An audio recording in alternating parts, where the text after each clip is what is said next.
ಕಲಬುರಗಿಯಲ್ಲಿ ಹಾಸ್ಟೆಲ್ ವಿದ್ಯಾರ್ಥಿಗಳಿಗೆ ನೀರಿಲ್ಲದೆ ಹಾಸ್ಟೆಲ್ನಲ್ಲಿರಬೇಕಾಗಿರುವಂತಹ ಪರಿಸ್ಥಿತಿ ನಿರ್ಮಾಣವಾಗಿದೆ. ಬಿಸಿಎಂ ಹಾಸ್ಟೆಲ್ ವಿದ್ಯಾರ್ಥಿಗಳಿಂದ ಸದ್ಯಕ್ಕೆ ಅಹೋರಾತ್ರಿ ಧರಣಿ ಕೂಡ ಮಾಡಲಾಗಿದೆ. ಗುಲ್ಬರ್ಗಾ ವಿಶ್ವವಿದ್ಯಾಲಯ ವಿದ್ಯಾರ್ಥಿಗಳು ಹೋರಾಟವನ್ನ ಮಾಡಿದ್ದಾರೆ.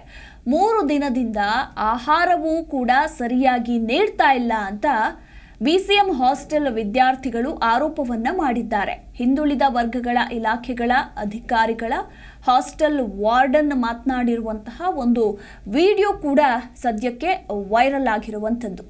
ಹಾಸ್ಟೆಲ್ನಲ್ಲಿರುವಂತಹ ವಿದ್ಯಾರ್ಥಿಗಳಿಗೆ ನೀರಿಲ್ಲ. ಇನ್ನು ವಿದ್ಯಾರ್ಥಿಗಳು ಹೇಳೋ ಪ್ರಕಾರ 3-4 ದಿನಗಳಿಂದ ನಮಗೆ ಆಹಾರ ಕೂಡ ಸರಿಯಾಗಿ ಕೊಡ್ತಾ ಇಲ್ಲ, ಅಂದ್ರೆ ಊಟ ಸರಿಯಾಗಿ ಕೊಡ್ತಾ ಇಲ್ಲ ಅನ್ನೋ ಮಾಹಿತಿ ಕೂಡ ಲಭ್ಯವಾಗಿದೆ. ಯಾಕಂದ್ರೆ ನನಗೂ ಪ್ರಾಬ್ಲಮ್ ಆಗ್ತದಲ್ರಿ. ಇದು ಹಾಸ್ಟೆಲ್ ಬಿಲ್ಡಿಂಗ್ ಹಳಿ ಬಿಲ್ಡಿಂಗ್ ಅದ್ರಿ, ಹಳಿ ಚಪ್ಪಲಿ ಒಂದಾಗ ಆಗ್ತದ್ರಿ ಮೇಡಮ್. ನಿಮಗೆ ಮೇಲೆ ನನಗೆ ಸಮಸ್ಯೆ ಹೇಳಕ್ಕೂ ಸಾಕಲ್ಲಾಗ್ತದ್ರಿ ನನಗೆ.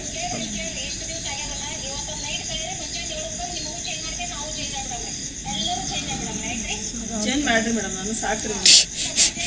ಗೌರ್ಮೆಂಟ್ ಪೋಸ್ಟ್ ಅನ್ಕೊಂಡ್ರೆ ಏನು ಅನ್ಕೊಂಡ್ರೆ ಅವ್ರಿಗಷ್ಟಕ್ಕೆ ಅವ್ರು ಚೇಂಜ್. ಜಿ ಕನ್ನಡ ನ್ಯೂಸ್ ಈಗ ನಿಮ್ಮ ಮನೆಯಲ್ಲೇ ನೋಡಿ. ಎಲ್ಲ ಕೇಬಲ್ಗಳಲ್ಲಿ ಈಗ ಲಭ್ಯ. Sun direct 292, Jio TV 1334, U digital 162, city cable 51, GTPL 17, Abhishek cables 821, rock line telecommunication 51, Shri Basaveshwara number 60, Vinayaka digital number 53, in digital number 896ರಲ್ಲಿ. ನಿಮ್ಮಿಸ್ತದ ಜಿ ಕನ್ನಡ ನ್ಯೂಸ್ ನೋಡಿ ಆನಂದಿಸಿ.